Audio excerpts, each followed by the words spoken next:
Welcome. I'm KAL RAUSTIALA. I direct the Burkle Center for International Relations here at UCLA. And as many of you know, one of the important things that we do is try to bring the most interesting, most significant speakers, policymakers, thinkers, doers to campus to talk to us about the pressing issues of the day, their experiences, and to enlighten us about foreign affairs generally. And for nearly 4 decades, the Bernard Brodie Lecture has been one of the key ways that we do that. So the late Bernard Brodie, some of you may know, was a UCLA professor, one of the kind of chief Cold War strategists, and this lecture always has had a national security bent to it as a result. The list of previous Brodie lecturers includes presidents, prime ministers, secretaries of state and defense, national security advisors, Nobel Prize winners, US senators, governors, and of course ambassadors. And today, it's a great honor to welcome Ambassador John Emerson to that list. In a moment, I'm going to introduce him properly. Let me just say a little bit about the ground rules. So Ambassador Emerson will come up in a moment. He will speak for 15 to 20 minutes as he likes from the podium. Then he and I will sit down in those chairs. We'll have a brief conversation, and then we'll open it up to all of you. Now, if you've been to these events before, you know we have handheld mics. Alexandra, do we? Yes? Good. Okay, so we have handheld mics. So when it's time for questions, please wait for those microphones. Of course, wait to be called on. And keep your questions concise and to the point. So with that in mind, let me introduce our special guest. Ambassador John Emerson began his career as a lawyer at the firm of Manat Phelps after graduating from the University of Chicago Law School, but he was always deeply involved in politics and policy throughout his career. Ambassador Emerson served as general counsel in Jerry Brown's U.S. Senate race back in 1982, served as the LA Deputy City Attorney, and I'm just listing some of the things he's done, Bill Clinton's campaign manager for California, and then after Bill Clinton's victory in 1992 as Deputy Director for Intergovernmental Affairs, where Ambassador Emerson helped shepherd the creation of the World Trade Organization through Congress, significant event, still reverberating today. After many years back in the private sector here in Los Angeles at the Capital Group, he was chosen by President Obama and confirmed by the US Senate as the American ambassador to Germany on August 1, 2013, and he served in that role until the inauguration of President Trump on January 20th of this year. Ambassador Emerson received the State Department's Cobb Award for Exemplary Diplomatic Service, and please join me in welcoming Ambassador John Emerson. Thank you. Thanks.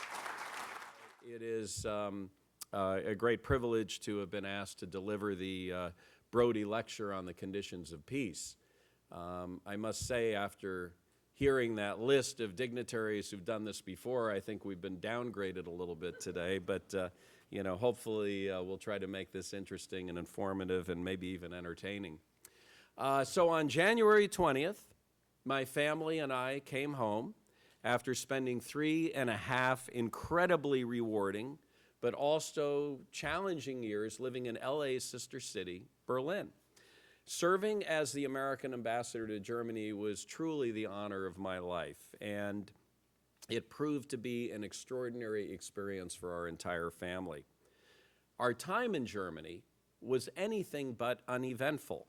Consider the following: the NSA disclosures, the Russian incursion into the Ukraine and the illegal annexation of Crimea, civil war in Syria, the brutality of ISIL, the metastasizing of terrorism into Europe and the United States, the resilience of the Taliban in Afghanistan, the Greek financial crisis, Brexit, the threat of Ebola, the loud and vocal opposition to TTIP, the Transatlantic Trade and Investment Partnership Agreement, in the one European country that would have benefited most from that agreement, the demise of Safe Harbor and the damage that that posed to intergovernmental or intercompany data transfers, the threat to our governments, our economies, our societies, and our politics of sophisticated, increasingly sophisticated cyber attacks, and the greatest movement of refugees through Europe at any time since the end of the Second World War. This is a job that took me from Berlin to Afghanistan, to Kiev, to our major military bases within Germany, to Strasbourg and Brussels, and for the EU and NATO. 1 mile underground in a coal mine, 40,000 feet up, pulling 7 Gs in an F-16, and landing on the carrier Harry S. Truman in the middle of the Mediterranean. In short, a lot of once-in-a-lifetime experiences on top of multiple consequential challenges for the United States, for Germany, and for Europe. Throughout my tenure as ambassador, during which we saw a change in governments in the UK, Italy, Spain, and the EU, Germany has been an island of stability, an indispensable ally. And I had the privilege of serving there at a time when we finally had an answer to that iconic question first posed by Henry Kissinger: when I want to phone Europe, who do I call? Her name is Angela Merkel, and she actually worked in an office that, as Cal knows, because he's been there, and Jeff and some others of you, I could actually see from my office across the Tiergarten. Our relationship with Germany and with Europe has actually been in the news quite a bit lately, especially with the Chancellor's recent visit to the White House, Sunday's French elections, Germany's September elections coming up, and of course the beginnings of the negotiation of Brexit. And what I want to briefly talk to you about, and hopefully this will give some food for thought for the discussion portion afterwards, is why one of the most critical conditions of peace is a strong and unified Europe working in partnership with the United States.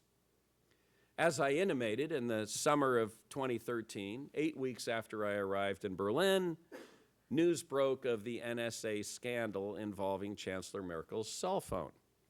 And I'll tell you, that was quite a way to begin one's term as ambassador. And I think the initial reaction that a lot of us had to that news was, well, you know, the German objection to this is sort of like that guy in Casablanca. You know, I'm shocked to see the gambling's going on in this instance. Oh, you're winning, sir. But in point of fact, because of 50 years through the Stasi and the Third Reich, of the German government using information about people and intelligence to control and oppress and suppress the populace, this is a highly, highly sensitive issue in Germany. And I made a decision shortly after the news broke and we were dealing with it, and I was in the middle of that and helping to frame the president's response to the whole situation. But I made a decision that I was going to strap on the flak vest and go out there, travel the country, meet with reporters, editorial boards, college students, town halls, and try to address this issue in a very forthright manner, at least as well as I could. Now, my guidance from the State Department was, you should say, I'm sorry, we don't comment on intelligence matters. Now, I sort of knew that that wouldn't cut it, but I also knew you couldn't really get into details. And my first experience on this was, as we made this decision, I had about 72 hours of nonstop interviews with journalists and roundtables and all that. And the sort of final thing I did was I appeared live on Morgan Magazine, which for any of you who know Germany know it's sort of an amalgam. It's the morning news show. If you think of the Today Show, Good Morning America, CBS Morning News put together, 4 to 6 million people watch it every morning, pretty much everybody in the federal government. And so this was sort of my introduction to the German people on this issue. And they were kind enough to have me on, have me live there on the set. Of course, it's all in German. My German, not that good, so I had the thing in my ear with the guy speaking English. And they brought me on, and meanwhile put on a big screen like this, one of the Bundestag members who thought it was a good idea to actually travel to Moscow, interview Edward Snowden, and then, talk about that. So meanwhile, the anchor, I'm standing here, the anchor's standing here, he's interviewing this guy who's just going bang, bang, bang on the United States and on this whole issue. And then, of course, he turns to me like that. Now, I can't tell you to this day what I said. But that night, I went to an event, and at this point, I was pretty radioactive. There weren't a whole lot of people wanting to come up and have their picture taken with the American ambassador. But I came up that night, and I saw Wolfgang Schäuble, who I just met with for the first time a week or so before. Now, Schäuble is an iconic character. He is the oldest serving Bundestag member. He's in a wheelchair because of an assassination attempt about 20 years ago. And for 8 years, he's been the finance minister, think Treasury Secretary, of Germany, and is really the guy that helped Germany move through the economic crisis of 2008, 2009. And he's a very, this is pretty much about as straight shooter as you'd want to see. So he sees me, and he goes, "Come over here." So I thought, oh boy, here we go.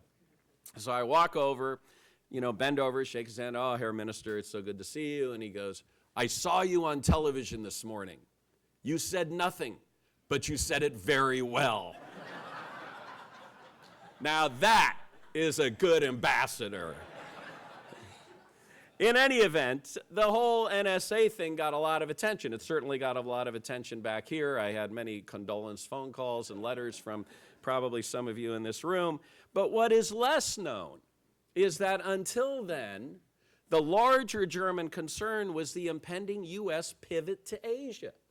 From the minute I stepped, on German soil, this is what I heard about. And there was great concern about what that would mean for the transatlantic relationship.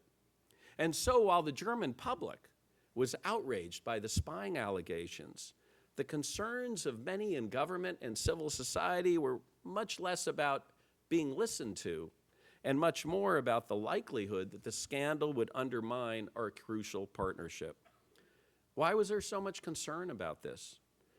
Well, during the early post-war years, the transatlantic partnership was born out of a commitment to the European project, with the goal of a fully democratic Europe that was whole, free, and at peace. It was a project fueled by a commitment to mutual security, prosperity, and trust, and it has proven to be one of the great success stories of world history.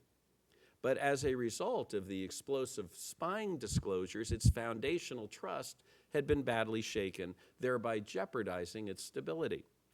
Now, fortunately, through more than 3 years of work together on a multitude of emerging challenges, some of which I mentioned earlier, we were able to rebuild this trust.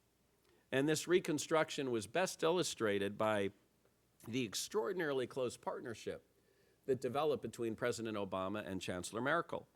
And I think that was probably best demonstrated by the fact that President Obama made his last presidential trip overseas to Germany, literally spent 2.5 days because, quote, I want to say goodbye to my good friend Angela Merkel.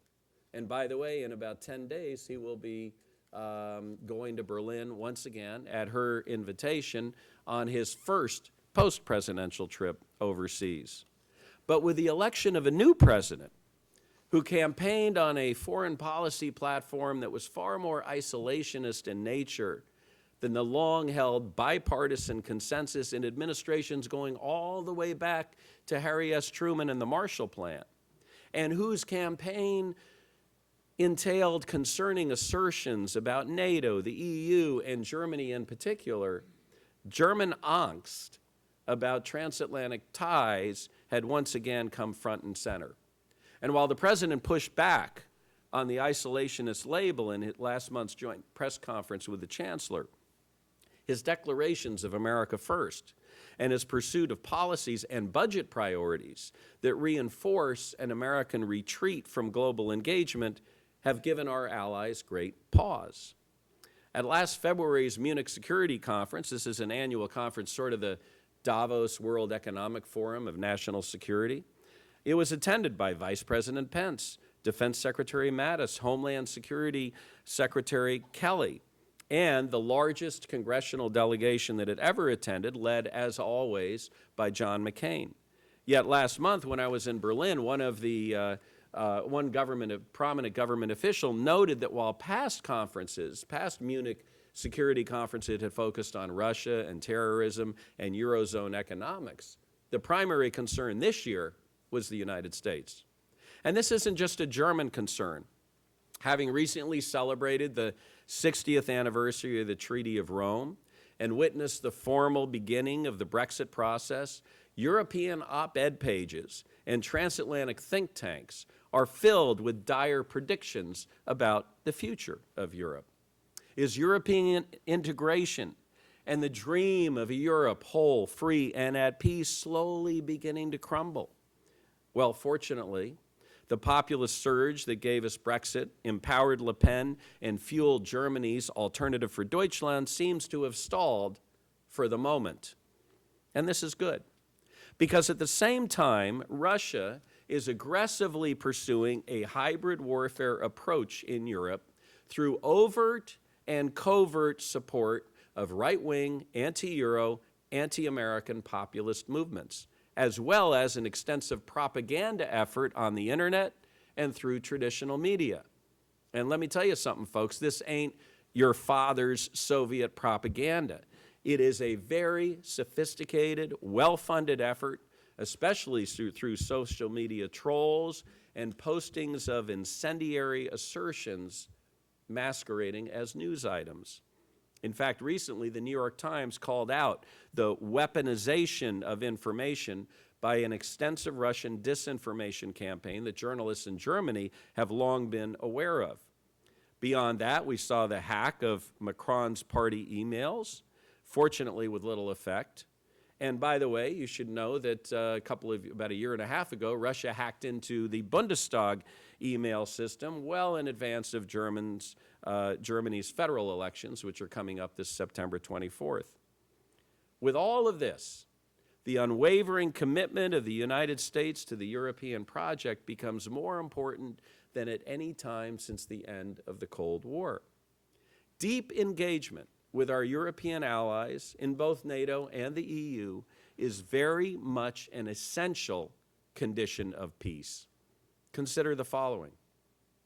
At a time when our shared values of rule of law, free elections with an informed electorate, and the freedoms of press, speech, and religious expression are under attack around the globe, we need to stand with our allies to defend them. The most severe challenges we face globally, nuclear proliferation, climate change, cyber threats, and global terrorism cannot be solved by unilateral US or European action or by inaction. Shared intelligence with our European allies is critical to combating terrorism and protecting our citizens, especially in the current environment where non-state actors and metastasizing terrorist groups, having learned how our intelligence services operate thanks to leaked information, have become very adept at using evolving technology to recruit and to train and to plan and to carry out attacks. Working together with our allies is critical to successfully defeating ISIL, deterring Russian aggression, but ultimately to building and winning the peace. Accordingly, our continued support of NATO, and make no mistake, Trump's right about this, and this came up in every bilateral meeting I participated in between the President and the Chancellor, our allies must carry a much bigger load when it comes to funding NATO and national security or our joint defense efforts than they currently do. But our continued support of NATO is essential to maintaining global stability and to deterring Russian aggression in what Vladimir Putin believes to be Russia's zone of influence.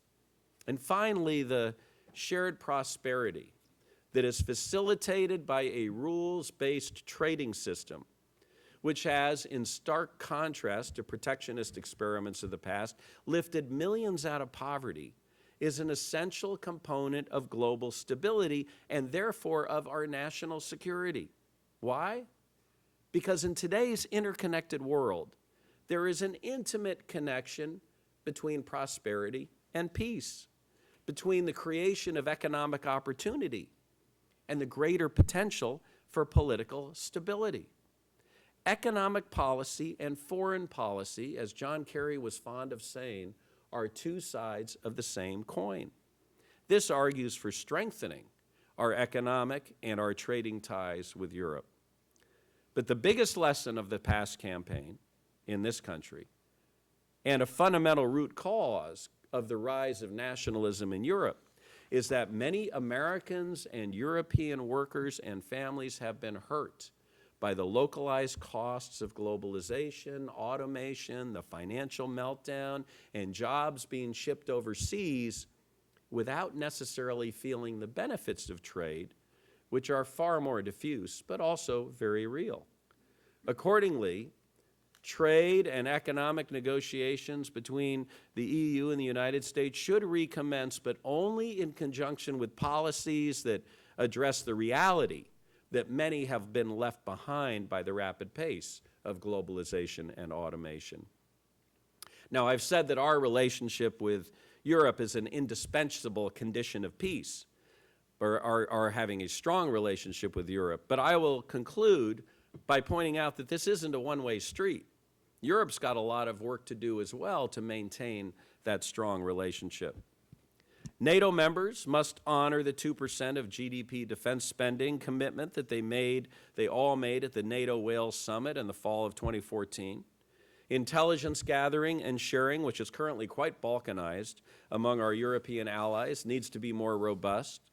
The EU and Germany have got to get past their 20th century approaches to privacy and recognize that we need rules of commerce that are reflective of how data actually moves in the global economy.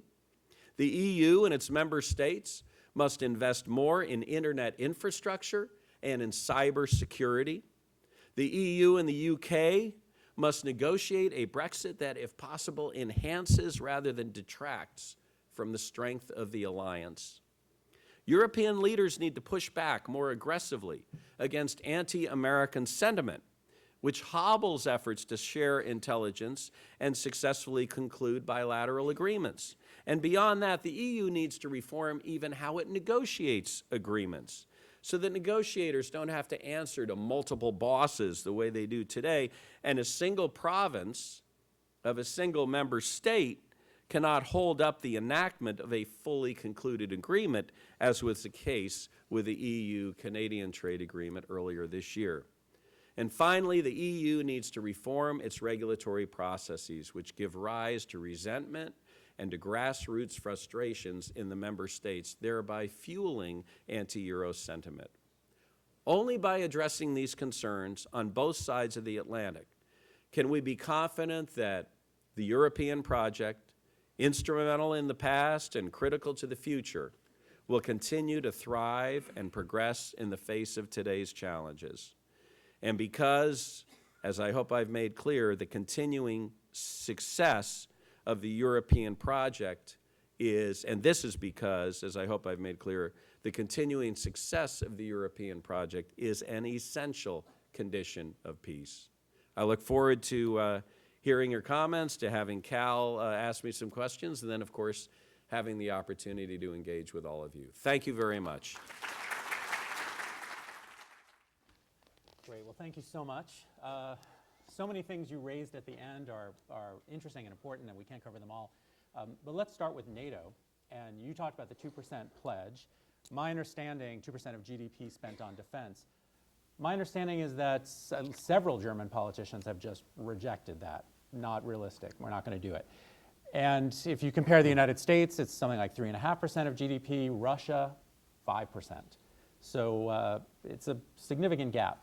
So what can the U.S. do to get Germany, and maybe others too, but Germany's the biggest economy, to increase that spending? Is it realistic? Can we expect it? Well, I mean, some German politicians have said we're not going to do this. Other German politicians have said they ought to, they ought to just demilitarize entirely and get rid of their army. I mean, the reality is the policy of Chancellor Merkel, the policy of her government, which is a grand coalition government with the Social Democrats, is a commitment to that 2% level. And in point of fact, in the last year and a half, their budget actually has gone up, not just arithmetically, but it not just gone up in terms of the numbers, but it's actually gone up as a percentage of what they're spending. Now, they aren't there yet, but she and her government are very, very, very committed to that. So, look, at the end of the day, it's a lot about job owning. My view is this is a commitment all these NATO members made in Wales in 2014, and it's a lot easier to hold someone's feet to the fire on a commitment they've already made than it is to get them to make a new commitment. So I think we're just going to keep pushing it. And by the way, it's not just us. I mean, countries like Poland and the Baltics that are also over 2%, you know, they're putting the pressure on them as well. Sure, they're more on the front lines. So how do Germans, just Russia is obviously on everyone's mind right now, how do Germans, in your experience, the German government in particular, see the threat from Russia now? Is that a serious threat to them? Germans are very schizophrenic about Russia. I mean, first of all, they were at ground zero of the Cold War, and they have absolutely no desire to return to that position. Let's be honest about that. Secondly, you've got, you know, 2/3 of the country grew up in the West. Honestly, they felt that particularly the United States liberated them from the tyranny of Hitler. I mean, that's sort of the, you can talk about that in other senses in terms of people's participation in that process, but fundamentally that's how people look at it today. They learned English as a second language. Their kid, every time I talked to the military, and you know, we had 35,000 troops in Germany, and I did that a lot. I always said, I have the title, but you guys are the real ambassadors because you're living in the community, your kids are going to school with German kids, on and on. But I mean, I can't tell you how many times when I'm in the West, I hear stories about, you know, people being on exchange programs, or their children growing up with the children of American servicemen and women and that kind of thing, and how excited they are to travel to the United States. You go to the former East, these folks learned Russian as a second language, including the chancellor, by the way. And for a lot of us, I think I had a misperception. I actually thought that when the fall of the wall occurred, it was sort of a kumbaya moment. I'm not, you know, not a kumbaya, a ding dong, the witch is dead moment for Germans. You know, it was like, oh, thank God, the wall's down. And I think it was for a lot of younger people on the East, but it was in point of fact a terrifying moment for many of the people in the East, particularly those who were, say, from their mid-40s on up. First of all, think about this. Out of 18 million people, 1.5 million were on the payroll of the Stasi. Well, that's drying up. Number two, everybody in East Germany, in the GDR, lost their job at the same moment, you know. They had no idea what the value of their savings was going to be. They had no idea what the, whether their pensions were going to be honored or not. And while young people were perfectly happy to move west and get jobs and go to school and this and that, you know, these guys had learned how to operate and survive and in some instances thrive in a system that we all look at with a certain level of horror. And I would encourage everybody to see that extraordinary film, The Lives of Others, about that experience. But for them, it was like this was the system they knew, and now they're going to be thrown into a market economy.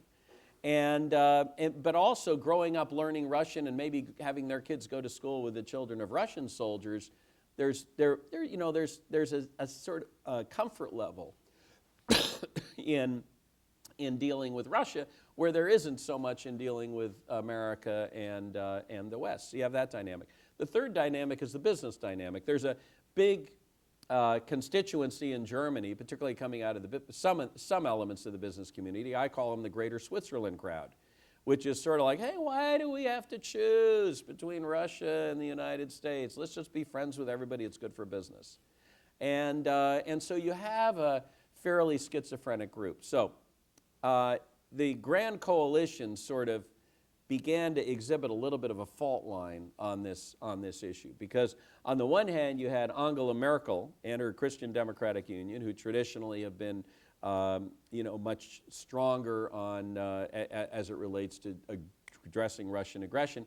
She grew up in the former East, but she sees it from a very clear eyes of and President Gauck, who was at that time the president of Germany, grew up. His father was disappeared by the Stasi for several years. He was a pastor over there. Angela Merkel's father was a pastor in the former East. They were always targeted by the Stasi. So, you know, fundamentally, she's very clear-eyed about, sort of understanding Russia. The Social Democrats are the party of Willy Brandt and Ostpolitik. They tend to be more, you know, hey, let's work with these folks and what have you. So they were always the first to begin calling for a stepping down of sanctions that were imposed in the aftermath of the annexation of Crimea and effectively the invasion of eastern Ukraine and the Donbass region. And my view on that, and I think our policy view on that is, you know, it is really important in the 21st century to make very, very clear to stronger nations that the global community will not sanction the redrawing, the unilateral redrawing of the boundary lines of smaller, weaker countries.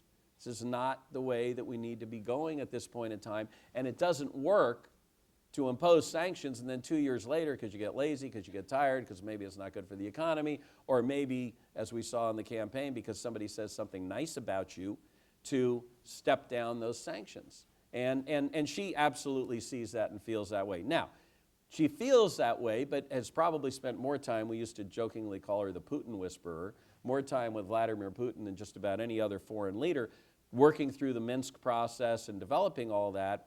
But she has always tried to have put pressure on Russia in regard to response to what they did, but have a very brightly lit off-ramp towards a diplomatic solution. The Social Democrats were much more, okay, maybe we ought to start, well, good behavior, which in Putin's case is often stopping bad behavior, and then saying, hey, look at me, I stopped doing that. But good behavior should be rewarded with a little bit of bringing down of sanctions. And then the final thing, in terms of Germany's attitude towards Russia, is you do have a whole host of Germans that feel a sense of collective guilt for 20 million Soviet citizens killed during the Second World War. Actually, it was more like 40 million killed 20 million Russians killed during the Second World War. And there is also a great appreciation and admiration for the Russian soul and the Russian capacity for enduring suffering, interestingly enough. So you get all of that. And, but again, I think if Martin Schulz were to become the next chancellor and not Angela Merkel, you probably would see a softening of that sanctions policy. Thanks. So a moment ago you were critical, or you alluded a bit to problems or differences between the U.S. and Germany with regard to data and privacy and so forth. So let's flip that for a second. What can we learn from Germany about the balance between privacy and security? Well, I think that I think one thing to learn is you got to have better transparency. You need to try to get buy-in from the public about what we are doing and what we aren't doing and why we are doing that. I think that's something in the wake of the disclosure about the chancellor's cell phone the president tried to do with his reforms. He gave a speech, an important speech that I don't think got enough attention on January 17th of 2014, where he really outlined a lot of the reforms that he was making with regard to the NSA and metadata and how all that process works. So, I mean, number one, you need to have more transparency. Number two, I think you can learn what not to do, which is in Germany, it's 90% about privacy and 10% about intelligence and all that. Angela Merkel does not get a PDB, a President's Daily Brief. She doesn't get it. Daily intelligence briefing. Daily intelligence brief. I thought saying President's Daily Brief would be enough for this audience, but anyway, daily intelligence briefing. And what happens is her top advisors will get briefings and so on and so forth. But because of what I articulated earlier about the 50-year history of the way intelligence was tragically misused in Germany, because of that, the German politicians tend to be very arm's length from their intelligence community. It's almost like Sergeant Schultz. I don't want to. Oh God, don't quote me on that. If anybody, but there's a little bit of I don't want to know. And the students are all confused. Yeah. Okay. That's true. Good point. We got a generational thing going on. But in any event, that's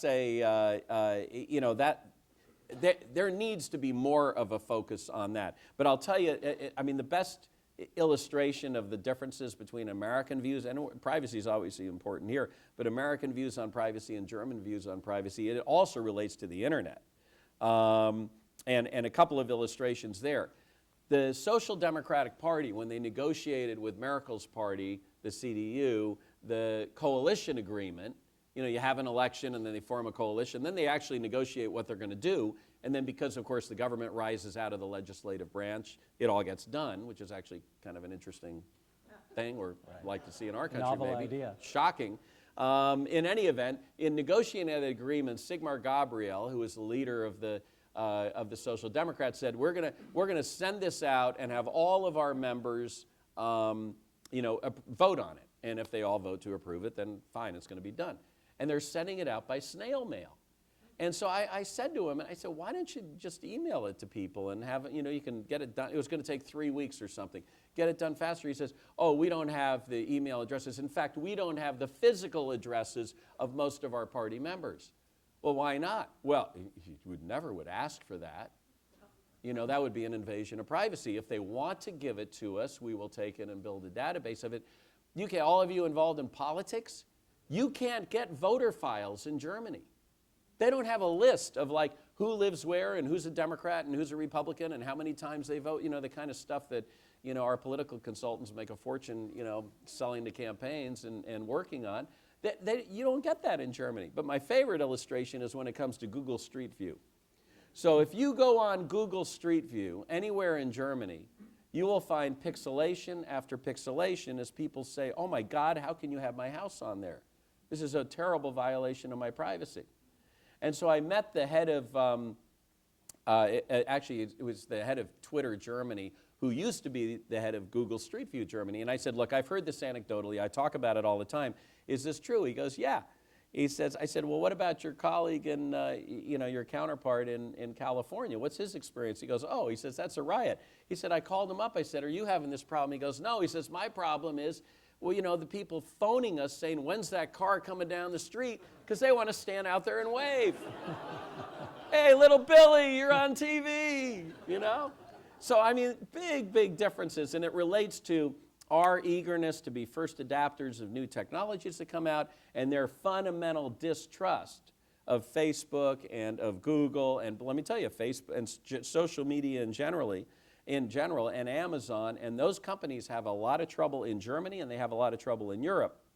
And I fear, which is why I said what I said in my remarks, I fear that the EU in particular is erecting barriers with this as an excuse effectively to allow European companies to play catch-up because we're so far ahead of them in this area. Clearly. So let me turn to Brexit. You Sure. mentioned that, and so 2 questions. I'm curious what the reaction was the next day in Germany amongst the people you talked to, but also what do you think the longer-term impact is for Germany? So obviously it makes Germany an even more central player. It takes out a big player.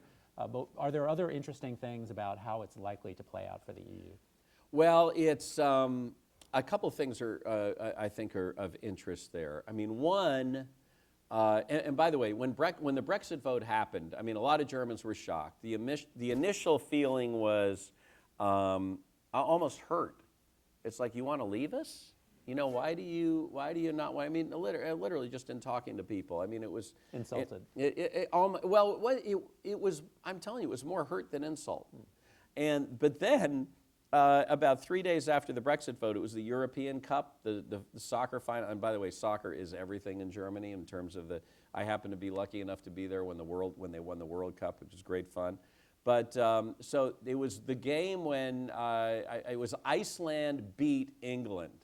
And I happened to be on a barge on the Spree. It was one of these, you know, somebody we knew had like 60 people. It was a big cocktail party, and we were all having fun. And the game was on. And people are watching the game, and they're watching Iceland beat England. There was a lot of schadenfreude, let me tell you, around that. Oh, Brexit Part 2, now they're exiting the European Cup, you know. But I mean, that gives you a sense of kind of the personal attitude. But obviously, there's a huge concern on several fronts. First of all, you have a lot of young Germans that work in the UK. You have a lot of Brits that work in Germany. What's the impact of that going to be? At one of my many goodbye, events where I, do my, come and talk or whatever. But I sat at a table and I had on one side of me the head of Ford Motor Europe, and on the other side, the head of Opel, and which is a GM asset. And both of them have huge manufacturing facilities in Germany. They're both German. And they were very worried because while they manufacture the cars themselves and assemble them in Germany, the engines are built in the UK. So it's like, whoa, what's going to happen there? Are we going to have taxes put on that or what have you? But the fundamental problem is that, as the Chancellor has made clear, there are 3 or 4 inviolable tenets of the EU. One of them is free movement of goods, and the other one is free movement of people. And if you are going to adopt a policy that restricts the movement of people, which you can't cherry pick. Sure. You can't say, oh, we'll take your engineers, but we're not going to share in the refugees who are coming through, as an example. And the second piece of it is that nobody on the EU side, and I thought it was very interesting that a couple of weeks ago, the 27 remaining member states, it took them about 10 minutes to basically agree upon a very firm negotiating posture in opening the negotiations on Brexit. Which, by the way, to get those guys to agree on anything quickly is like a miracle and a half, so that just shows you where firm they are. But the problem is you don't want to create a deal that is so good for the Brits that other countries say, hey, I want that deal. And so I think it's going to be very, very tricky. Obviously, Germany is going to care about protecting German citizens who are in the UK and their livelihood. And at the same time, they're going to care about their business and economic relationship. But fundamentally, they don't want to negotiate a deal that's so attractive that it could end up with the UK being the first brick in the wall that begins to crumble. And that's why, obviously, the election in France was, it's not the end of the story, I said, for now in my talk, but it's certainly a sigh of relief, particularly for Angela Merkel. And think about it, Merkel literally has no partners at this point. And so I think she's thrilled to now have a junior partner. I mean, both Cameron and Renzi basically blew themselves up by putting referendum on the ballots and saying, oh, I'm going to resign if this doesn't pass. And Hollande has been pretty weak for quite a long time. Spain didn't even have a government for a big chunk of time when I was there. So it's really Angela Merkel on her own, which was exciting for me because it meant I got to participate in a whole lot of issues that I might not have otherwise been able to participate in as the bilateral ambassador. But it's, I know she is very happy to see the French election turn out the way it did. Sure. So given that you were there during the election, I don't think it's a partisan point to make that there are many ties between those around the president, President Trump, and either white nationalist or neo-Nazi groups here in the US. Many ties that have been shown throughout. How was that perceived in Germany? How widely was that known? I'm not sure if that was known in Germany, but don't forget, a lot of Germans hear a certain kind of rhetoric and they go, I've seen this movie before, and so now I happen to be very vociferously against Hitler analogies. I think they're people make them way too quickly, particularly on the left, in both countries, candidly, and I think all it does is denigrate the horror of the Holocaust and what happened, and people really shouldn't be doing that. But you'd see articles about, on some of the comments, the beginnings of fascism. The David Duke thing got some press over there. But I think that fundamentally the concern was more about is this an indication of a rise of nationalism that's going to sweep Europe? And don't forget, you already had right-wing parties gaining power in Poland, in Austria, in Hungary with Orban. You have the dynamic of what's happening with Erdogan in Turkey. And then, of course, you had the Brexit, and you had, what's his name, in the Netherlands? Wilders, yeah, who also lost, But in any event, so there's a lot of anxiety about that for sure. The thing that really blew me away in Germany is on election night, don't forget we were 6 hours ahead of you guys, or no, 9 hours ahead of you, but 6 hours ahead of the polls closing. So it was 2 a.m. when the polls first closed. So we had, election night's like a huge deal for any embassy. So we had 2 big parties off-site. They each had about 2,000 people there. And, you know, Kimberly, my wife, and I are, you know, going to both of those. We're just doing nonstop press, or I'm doing nonstop press, a lot of commentating. And I was actually my gut was that actually Trump might win even going into election night. When I saw after what I thought were 3 pretty decisive debates in Hillary's favor and that the numbers were still like this, and then when I heard that they were going to Michigan and Pennsylvania in the last 2 days, I was, oh, this campaign's in trouble. So yeah, people are saying, oh, are you excited? Because they all knew about my relationship with the Clintons. I mean, I think actually, for a Democrat, I think I did a pretty good job of trying to be balanced in analyzing the election, or at least I tried to. But, you know, people saw that. But I then basically had to go live TV to live TV and narrate my way through what was happening, what was happening that night. And one of the TV studios, there was a big poll that was up on TV. It showed 88% of Germans wanted Hillary Clinton to win. 88%. 4% wanted Donald Trump. Now, to put a finer point on this, the Alternative for Deutschland, you know, the nationalistic, anti-Euro, anti-immigrant party in Germany at that point was polling around 15%. So that means that at least 11% of the self-identified supporters of AfD didn't want Donald Trump to be president. So that tells you kind of where Germany was on that. And but I think it gets back to, it was less about, you know, even the nationalism and, you know, who's supporting or whatever. I think it was much more what I said before about this anxiety, starting with the concern about the pivot to Asia, this anxiety that Germans and Europeans have about, you know, the U.S. drifting away. Sure. And so with a lot of people, it was more about Trump doesn't care about us, it's an isolationist foreign policy, you know, that kind of thing. And let me tell you, your average German is incredibly knowledgeable about and articulate about our political process. I mean, they can talk primary calendar with you, they can talk candidates, they can talk members of the United States Senate, and governors who might be up-and-comers. I mean, it's really pretty extraordinary.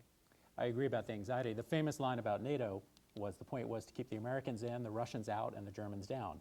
Oh, I love that. And yeah. keeping the Americans in was always a key part of that story. Mm-hmm. And obviously for Germans, a big Sure. part. So last question before we open it up. I had the opportunity to go to Germany. I mentioned this to you before. Just 2 months ago, I spent time there before, but it was the first time in a while. And I was struck by how beautiful Germany is. I was in the South, and it occurred to me that so few Americans go and travel on vacation to Germany. It's just not people talk about France or Italy, but not Germany. So why is that? Why do you think we don't go enough? You know, I think that it doesn't sort of have the sexy feel, although I must say that Berlin is now beginning. I talk to more young people who say Berlin is now my favorite city in Europe. It's kind of interesting. But, you know, part of that doesn't have the sexy feel of obviously a Rome or a Paris or even a London. I think part of it's hangover from the war. You have, I did an awful lot with survivors. And in terms of art provenance, in terms of working with Stu Eisenstadt and the Claims Coalition to get the Claims Committee to get additional revenues from the German government for survivors who were living a lot longer than the initial actuarial, you know, table suggested. And I had a lot of people come through. I mean, whenever there was a predominantly Jewish group, I always wanted to brief them in the embassy and have a conversation about all this. I had a lot of people come through that said, you know, the only reason we're here is because of you, because other than that, there's no way we would, I could come, or if my parents were alive, there was no way I could come to Germany. And so I think for a lot of people, there are 2 elements of pleasant surprise. One is how well Germany has faced its history. And it's really pretty extraordinary. Now, it took them 2.5 generations to get there, but it really is pretty extraordinary. And you hear that comment a lot. But the second thing is people go, wow, this is a great place. Germany has something like over 65 World Heritage Sites. A number of towns and cities are you know, world heritage. I was constantly, this is a country that was 85% destroyed in rubble. And I was constantly going into, I went to over 150 places within Germany, 2 to 3 days a week. I was out of Berlin. You know, people said Berlin is to Germany as New York or Washington is to the United States. You've really got to get out. And because of all the principalities and independent Hanseatic cities, there are a whole lot of independent, you know, newspapers and television stations, and, you know, each region had its own, you know, business groups and civil society organizations and all that. So there's a lot for an ambassador to do in that regard. But I was constantly walking into an old city hall or a cathedral or something going, well, I guess this escaped, you know, damage during the war. And they go, oh no, it was 92% destroyed and rebuilt. And what happened, in part thanks to the Marshall Fund, was all these artisans from Eastern Europe came flooding into Germany after the war and helped in the rebuilding process. And it's really pretty extraordinary. And what you find is many of these cities have these extraordinary inner cores that go back hundreds and hundreds of years. I mean, they're, you know, I was in buildings that were, you know, 1,000 years old. I mean, I went to Olvera Street the other day and to meet with a group that we'd worked on immigration issues with refugee issues in Germany. They happened to be here with a group of Germans, and I walked by the oldest house in Los Angeles that was, you know, like not even 300 years old. And so to see, which is pretty cool for, you know, the States, right? But to be in Europe and to see, you know, and see all of that was pretty, you know, really pretty extraordinary. And there, you know, there's lots of areas with beautiful rolling hills, and of course you have the Alps and you have the Black Forest. And by the way, this myth about German food, I mean, you got some of the best restaurants in the world there. There are more 3-star restaurants in Germany than any other country except for France, as an example. So I'd say it's definitely worth going, and I got great tour guide recommendations for you if you go. No doubt. Thank you so much. Thank you. Thank you.